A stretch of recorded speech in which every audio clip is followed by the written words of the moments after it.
Magandang tanghali mga kapatid. Nakaka-proud na 3 Pinoy illustrator pa ang napasali sa Marvel Comics.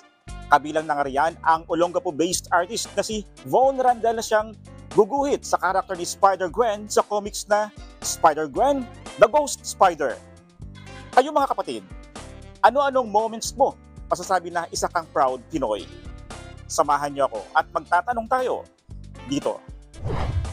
Para sa akin, yung pinaka-proudest moment bilang isang Pilipino is kapag nakita natin na ang Pilipino ay intelligent and also wise in every aspect that we have.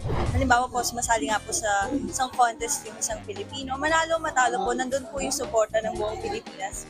Siguro po ang mga Pilipino kasi caring din and matulungin. So, parang bukal po sa puso ng mga Pilipino ang pagtulong. So, alam niyo po yung kapag ang daming problema, ang daming nararanasang problema, pero nandito pa rin yung saya natin, tumatawa pa rin tayo, ngingiti pa rin tayo, nalalampasan natin kahit anong problema. Kapag yung mga may pagkakataon na talagang sinisikap ng ating mga kapwa Pilipino na ipakita ang iba't ibang talento, hindi lang sa ating bansa, kundi sa mga international na competition. I have a good friend na recently lang na-declare as the first Filipino professor in Harvard University. Sobrang nakaka-proud.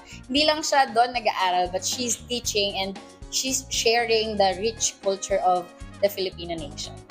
Ako ang inyong hani ng bayan, ang tunay at nag-iisang pantanggal-umay sa pananghalian.